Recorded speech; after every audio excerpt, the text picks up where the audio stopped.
Hello, welcome to Charles and Bella, and today it is March and we're here with Phil, who's going to do Chats with Phil episode 3. And what is the episode? The 13th Doctor, Jodie Whittaker. I've got a thing there to point at, right. I can. Can you do the technical spiel, or do you want me to twiddle the knobs? No, the 13th Doctor. There we Right. go. Right, as a part of the introduction to the 13th Doctor, we are going to highlight the existing female Time Lords in the Who-verse, or Whovian verse. Both classic and new Who. We have, obviously, the Lady Romana, so you've got first Romana as played by Mary Tam, second played by Lalla Ward, third was in the Audio Adventures in the Gallifreyan spin-off, and I've forgotten her name, but she's Juliet Law. Juliet Law, who was in Buffy and Angel. This was, of course, Linda Bellingham, who played Madam Inquisitor. This was, I forgot the name of this character, but she was more recent. As a general. General. And she's the one where you actually saw her regenerate from a man to a woman. black woman. We have the TARDIS in the form of Idris. But we weren't sure whether to class that as a female Time Lord or not, so we stuck it in anyway. River Song. Yep. Well, we know River Song. Yeah. This was the Doctor's mother. Doctor's This mother. was Donna Noble, who of course had the Time Lord Metacrisis. Yes, so she's actually, her name means, she's Donna Noble Temple, which basically means Lady Time Lord. This is the Rani, played by Kate O'Mara. Yep, In hanging both- out with the Master, so the Master does know other Time Lords. Oh yes, well he's not that insular. This was Crazy... Oh, sugar. He's touched a button. He's touched a button. Touched the wrong button, probably. He's touched the wrong button. Right. Have we got the screen back? No. No, she's... Just do more talking. Oh, anyway, so as Miriam is twiddling with the buttons there, she's just going to try and get the next screen fully operational, as it were. Here we are, And as now we back in operation. So, right, we've got his granddaughter and his daughter. I think we have actually covered everyone. Apart from the one in the middle. Oh, of course, Missy. We've got Missy. Yeah, who is The Master. Which, of Female. course, I suppose before they had changed the gender of the Doctor, they had perhaps piloted it a bit with the Master. Okay, who's Jodie Whittaker? We have a slide. Do you want me to? Yes, Okay. get off with it. Okay, so it says here, full name is Jodie Auckland Whittaker. Yep. Born 17th of July 1982, age 36. Sorry, I need to go to Specsavers. Epic. He does need to go to Specsavers. Yes, thank you very much, Miriam. Right, now let me have a look. She trained at the Guildhall School of Music and Drama. She had worked at the Global Theatre. She was born in Globe Theatre. She was born in West Yorkshire, so will not only get to see a gorgeous Doctor lady, but will also enjoy her northern accent at the same time. She lived in London with her husband. Jodie Whittaker is a feminist. That's basically Jodie Whittaker in a nutshell. Yeah, we got her in a nutshell. Okay, the 13th Doctor. Some issues we found. Oh yes, did you want to mention the appearance of the sonic screwdriver and that particular little tiny thing? No, I'd rather we didn't, but it has been suggested that it looks like an adult toy. Well, there we go. That's what I have to say. Oh. Okay, first time a female Doctor was hinted at was in 1981, and that was when Tom Baker, the 4th Doctor, left. So this idea of a female Doctor has been going around. It's always for been circulated. ages. And Yes. Yeah. Okay, this is your point you wanted to make. Let me just, I'll read it and then I'll make the point, which is, did the 13th Doctor promise of the 12th to be a kinder, gentler person? Yes. So, in the series, we've got... The 12th Doctor. But not just with the 12th and the 13th. Yes. And I think from the 10 to the 12th. Yes. Because from 10 to 12... Yes. Like I'm doing the clock. But yes.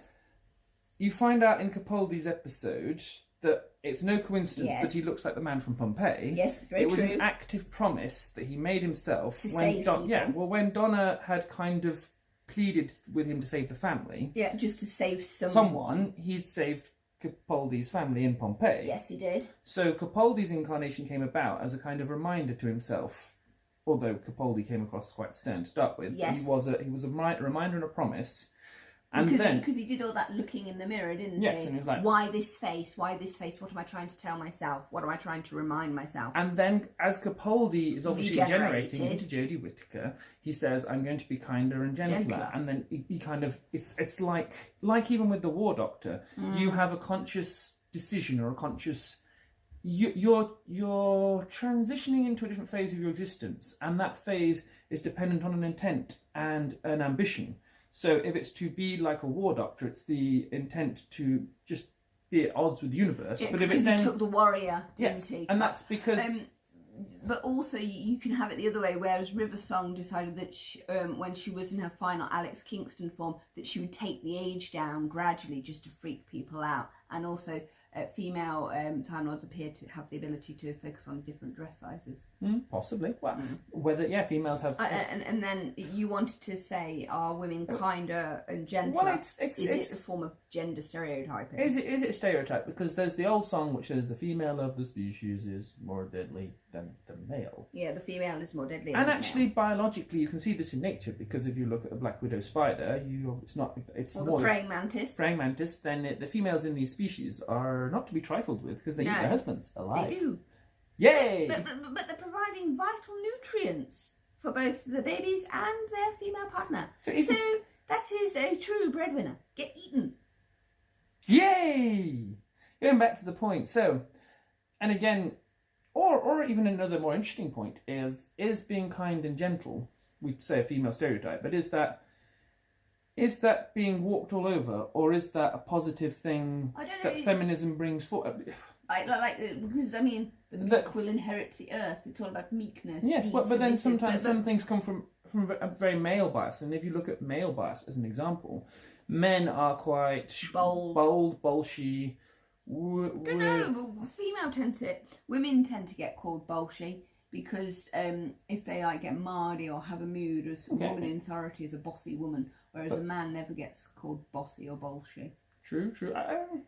But like I says, when you qualities of being a woman, and it's sort of like if you make the Doctor a female, then you have to look at what are the attributes of being a female and what are the prized attributes of being a female, and not just kind of a stereotyped idea of being a woman. That is very true and very important.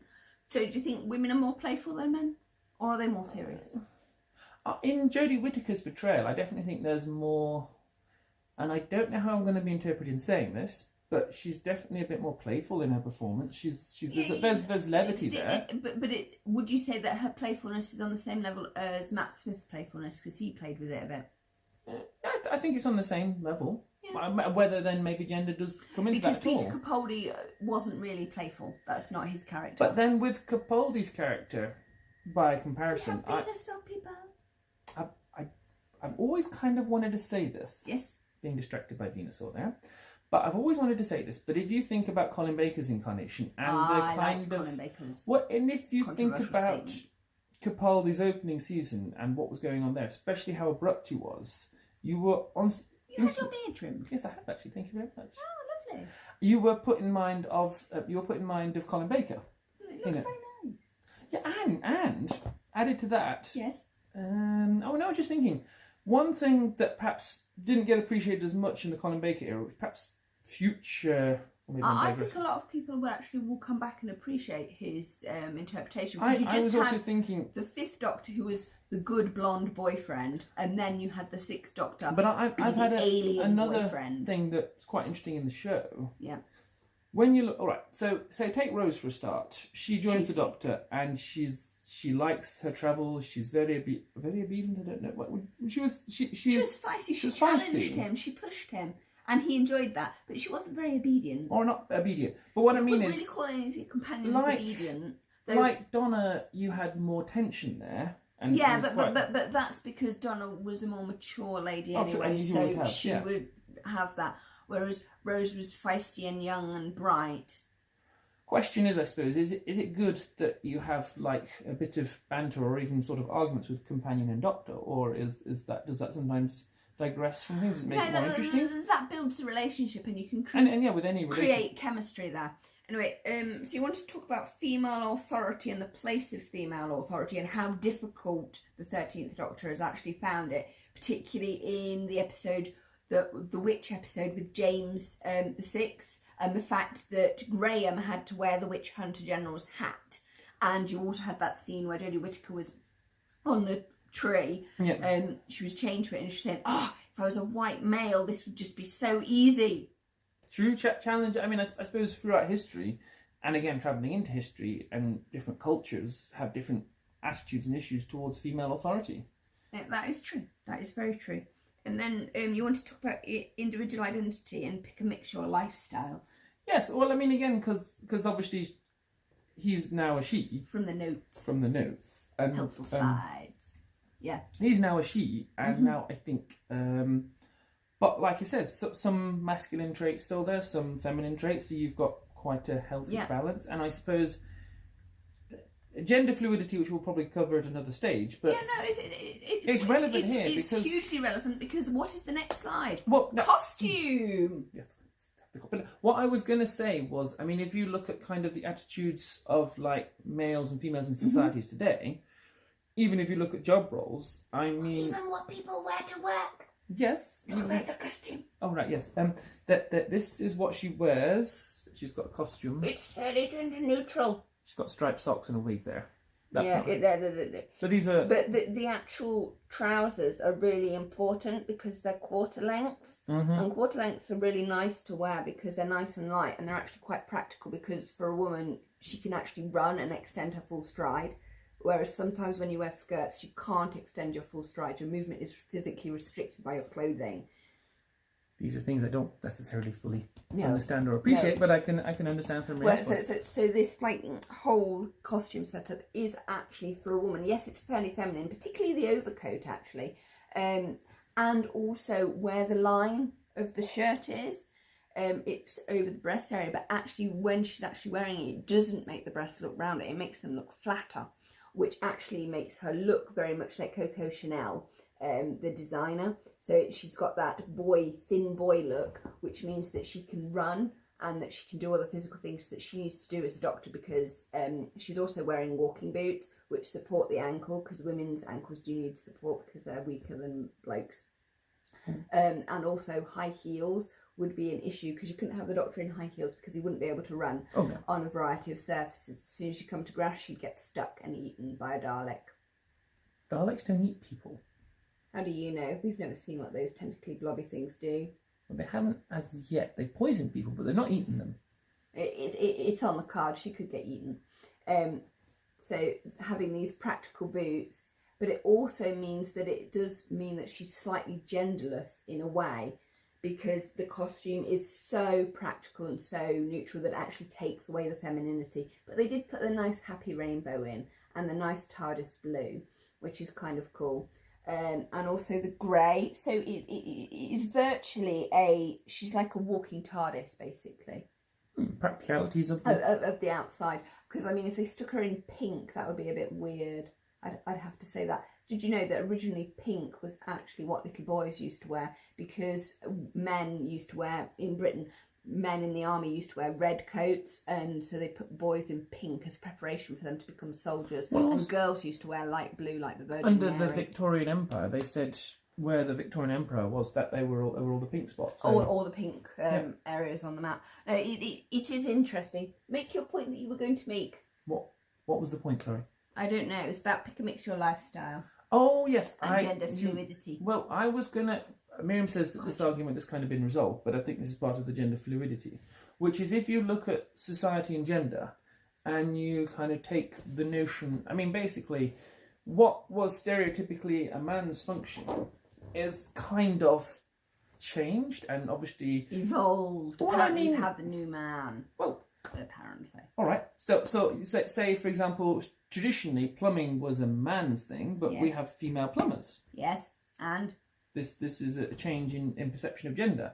Yes. Added to that, look at my role. Personal care was predominantly female to be like personal carers. Now, of course, there are men in that profession and field, and that's a changing attitude towards gender and the confines of gender. Yes, but it's also essential because as soon as you have 50% of your population with a different biological gender or biological sex, as soon as women had access to doctors, the first thing that they would like is to see a female doctor for gynecological issues. Obviously, that's that makes reproductive sense. parts, Yep. and also most guys would feel comfortable about talking about their reproductive parts with a bloke. For the most part, yes, A that male would make more doctor. sense. Well, that means they have the facilities and the equipment to. So it's quite interesting that, and also the role of nurse, because actually a male nurse is actually rather useful on a ward as well, because they have to take on some security Roles, yeah. roles for like making sure the ward is safe and this, that, and the other, and being a security guard. So there's all sorts of different roles that are within each different professional thing. Like personal care is not just about intimate care. There's a whole host of other things as well. Happen within it, yes. Yeah. Next slide. Companions. Okay, so that's I'll the 13th right. Doctor. I'll look at it, and then I'm going to speak up. So Yeah. So So hang on. Is the 13th Doctor's mother... Oh, yeah. First of all, basically, with every Doctor companion, there has always been a kind of thing of... family relationship. A family relationship. And a good example of this is Doctor and Ace, in the sense that I've always felt comfortable... Seventh Doctor. 7th Doctor and Ace, sorry. 7th Doctor and Ace. Yes, we've highlighted that point. Would you like a Grammy now or later? I can wait. Okay. Anyway, so But you don't win Grammys. That's for music. have an Oscar award, No. I need a Golden Globe. have a first. Golden Globe. Or an Emmy. Can you dub sound on with a little round of applause at that point? You can't dub that, can you? Nah. Anyway, so with Is the 13th Doctor... Right. Right, here's the 13th Doctor. Mother, wife, sister, aunt, grandmother. Now, take Patrick Troughton, he was always kind of the eccentric uncle character. Mm-hmm. Take Hartnell, he was the eccentric Grandpa. grandfather. Not doing this in order, so I'll just do it my way. Take Pertwee... He was the dandy. He was, but then if you look at his relationship within the unit setup, he was an authority within unit, but then Yeah. he was a bit He was He the was a bit- dandy. crotchety with, he had a He relationship was the with. dandy. Yes, he keeps saying that. I'm trying to get my point. It's like Yes, but he was the dandy lover boy that collected all the ladies and took them out in his car, Bessie, because he couldn't fly them in the TARDIS because the TARDIS was grounded. okay, but what I'm trying to say is the unit setup was another family setup. Was it? It was. Yes, it I was. don't think it was based on the family. It was The based on family, being the a family covert. was obviously later on Joe Grant. It You had was you a had covert science. thing. yes, but think about it. Joe Grant was kind of the younger member of unit, so everyone kind of protected Joe like a young sister. You obviously had the Doctor that was the head of that family. I really don't think you get that. I don't think that. Unit is the unit, and the unit- 70s was a family dynamic. There is a Unit family was dynamic. not finite. Yes, it No, was. no, Yes, no, it no, was. no. It is. See, Every era, you have a family dynamic. In unit, you I have. don't think you have one in unit. You do. You don't. You don't. You don't. Move Well, on move on. from the unit because I don't think that works very well. It does. It doesn't. Okay, Move fine. on. It really doesn't. So Pick with- another era. Okay, then with Tom Baker's era, he was travelling with Sarah and Harry to start with. So you obviously had them, again, it was like brothers and sisters. So Sarah and Harry were kind of brothers and sisters. Mhm. Then obviously you had Leela and K9. Yeah, but Well, that was more of a husband and wife, all right, it was a bit Thing. more husband and and wife. it was the same with Romana. To an extent, yes, that would be true, yes, with Romana. And then, of course, Adric appeared, Nissa and Tegan, and it's like he had All these annoying 3 cousins to babysit. youths. It was almost like at that stage, Peter Yeah, Davison but became like I wouldn't call Tegan a youth. Or she wasn't a youth, she was- I it would was- call her an aunt to all these all right, she was, babies that they had to she mind. was, it was still, within the group, it was a family dynamic. It was, but they And were cousins and with- aunts. With Nissa, she'd lost a father, so she had a surrogate father in the Doctor. Mm-hmm. And with Adric, he'd lost all his family, so again, Yeah, he had he's a surrogate surrogate family, yeah. Tegan was the auntie that kept everybody in line. Yeah, so you got that dynamic. Then, not really sure about Perry and Mel. Let's just not go there. The Perry and Mel thing. That Perry was clearly some kind of girlfriend. Oh no! Actually, there is a backstory to Perry. Yeah, there is. The backstory is because she, and it comes out in the audio, not the. It does. It does in the because audio. it's kind of dark. Okay, that's kind of. But the thing I'm trying to say is that obviously Perry is with her stepfather when we meet her. Yes, she is. So I think lost her actual father. She has a relationship with a stepfather, and there's another thing that the doctor is. He looks a lot like a guy that she was dating at the time. Yeah, is this the fifth Doctor? That's the fifth Doctor. Looks a lot like. The fifth Doctor looks like a lot like that, and he was the good boyfriend, and then because her old boyfriend started off good, and then it led to abuse, and then the sixth Doctor was the bad alien boyfriend. So we've kind of covered this. So this question with Jodie Whittaker. Yeah. So whether do we feel that I don't really feel that she's been portrayed as a mother. She's not. Can I just say at this stage? Yes. Although I'm trying to get it back to the 13th Doctor. No, this is what I'm trying to do now. I'm trying to do that as well. Yes. At this stage, we can safely say there hasn't been any hanky-panky as of yet. No. In the series we just had, it was typical. It was very traditionally platonic relationships. I think they're going to keep it platonic. I mean, I don't think it's going to, because the point I wanted to make is we've not really seen her being portrayed as a mother. We've not really been portrayed as a sister. We've not seen her as an aunt. We've not seen her as a grandmother. Though her conversations with Graham have been of two elderly people having a chat on a bench with a thermos, have been that kind of exchange. But she only does that with Graham. She possibly, it was interesting, when she married Yaz's aunt, she married them in the river, or by the river. Now that's interesting. So I think that there is possibly this, I have been a wife or a husband. So she's got that. So she's got the whole wife and the grandmother thing going. So then, of course... But the mother, sister, aunt thing she's not really doing. And of course, the other thing because again, this will be another... But the companion of Ryan coming out, who's the grandson of Graham... Young male black grandson. Has also come out as dyspraxic, which I thought was good for the show. You don't come out as dyspraxic, you are dyspraxic. Yeah, all right, fine. Just my wording, I'm trying to put words out. Okay, do you want to explain what dyspraxia is? Well, it says dyspraxia is a fine motor, is a gross motor movement, memory, dyspraxia Okay. Dyspraxia affects fine and gross motor movement, memory and perception and thought processing, as well as planning, organising and carrying out movements. In the right order everyday situation, dyspraxias can affect articulation and speech.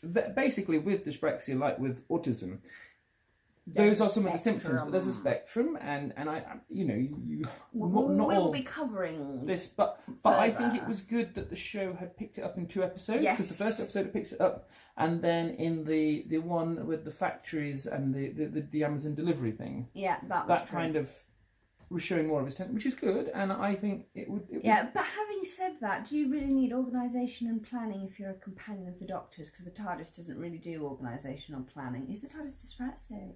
That's a question we need to ask. Well, it's very random. We need answers. The TARDIS is very random in its travels, and that could be a dyspraxic tendency. But it always takes him where he needs to go, not necessarily where he wants to go. But it's always random where it ends up. Yeah.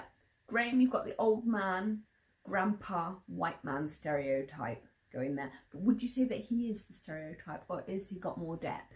I think he's got more depth as a character. I don't think it's just... because his relationship with Grace and or how he treats the Doctor, because it's interesting when the 13th Doctor tries to basically be seen as the authority figure. Ryan, Graham and Yaz all say that she's in charge, because at first you see that some of the characters from wherever they've landed on will look to Graham because he's the older white man, and then he says no, the Doctor, and then the other three all jump on the bandwagon. Yeah. So Yaz is trainee policewoman who may be bisexual with the Doctor, but is she too passive and too submissive in some of the things? But could that just be a reflection that she is an Asian female? Because meekness is a big thing in their culture. So it could be that she's not being passive, she's actually standing back thinking before she actually does anything. Because it's interesting that it took a while for her to actually be given a gun or anything when we faced the ba-ding, go ba-ding. But she did have a gun adventure. She did get a gun adventure. Go ba-ding, Phil. Ba-ding, ba-ding. Well, but again, and also in certain situations, you probably need to embrace diplomacy. So there's always that diplomacy thing. Yes, you do. And does Yaz show us the dark side of the female companion. And does Yaz show us the dark side of the Doctor because the Doctor is a woman? So could you have that as an interesting thing? Well, how? But then, so I mean, Yaz hasn't necessarily got much of a dark nature at the moment. No, that's not what I'm not talking about personality, Phil. I'm talking about placement because you've only got 2 women. It's quite interesting that they think that Yaz is in a bisexual relationship with the Doctor because they're 2 women and it's about the relationships that women have. It's one of the reasons why Harley Quinn is so famously paired with Poison Ivy. Yes, they are in a lesbian relationship. But whenever you get 2 women who are close in age, like Yaz and the Doctor are, people say, are they friends? How intimate is their friendship? Because women can have these really, really close, intimate friendships and then break them up and it ends very, very, very messily. Or it could become romantic. So there is some blurred lines there with gender fluidity that Philip would not be aware of because Philip is a gay male. There you go. Would you move on to the next slide? This is the end. Oh, that's an end. Yeah, that is an end. Is there anything else you wanted to say? Do you want to talk about the changes to the TARDIS?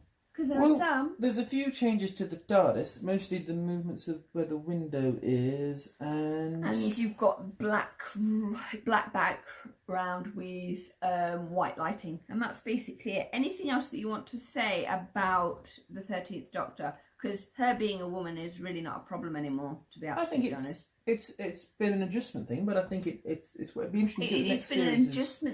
It's been an adjustment for mainstream society, I think. But overall, I think then actually, the thing that you haven't really discussed and the thing that is very pertinent, and I can put this in. You're doing it. Recently, they did a series in Time and Space documenting the rise of the show. Yeah. And it's sort of like in the early days. It's lots of rain, everybody, rain. Yes. In the earlier days, BBC was dominated by a lot of white middle class men, and then there was this lovely lady, Verity Lambert. Yeah, who was entrusted with kind of, she was the first producer, she kick-started the whole process. Yep. And she was obviously quite a strong... Adventures in Space and Time. She was a very strong, determined lady who obviously got her ideas out there, and to do that, she had to tread on the feet of all sorts of, middle-class men. Oh, I don't think she trod on their feet. She just said, this is what we're doing. Yeah, but she had to have a lot of courage and a lot of, she could I believe the phrase was piss and vinegar. All right, piss and vinegar. But the thing was, had things gone differently, the show would never have existed. Very true. And it was one woman in history that had meant that the show is where it is today. Yep. Check out Adventures in Space and Time because that's where this story is covered. If this, if that story had gone differently, we wouldn't have the show that we know and love today. That is very true. So then the other thing is... Are we going to end this because it's last about 27 minutes? When the show had started, would they have felt comfortable casting a female Doctor? Under the attitude? Certainly not. So then this is where I think it all comes down to. But that's 1963. Yeah, 1963. We are now in, 2019? Exactly. Next Doctor Who series for Jodie Whittaker is actually going to be 2010. So we're having a year break. A year break. Yep. Put your bandana back on your bonds. It looks good. Anyway, so this has been Channel Anna Bella. This has been Chats with Phil, episode 3, with me and Phil. Hello. Please like, comment, and subscribe. And thank you for all your support. Anything else? No, that covers it all. What are we doing in Chats with Phil, episode 4? Have we not? Because he picks the topics. Which one? Can I have a look at the thing? No, you can't have a look at the thing. Do you want me to tell you? Because I know. Was it Golden Girls? Yes, it is. So I will get the research for Golden Girls. Yes, he will be talking to you about the wonderful TV series, The Golden Girls. Which was a social commentary and good satire. Yes, it is. Check it out. It's also a comedy channel. So bye. Bye. Bye. See you later.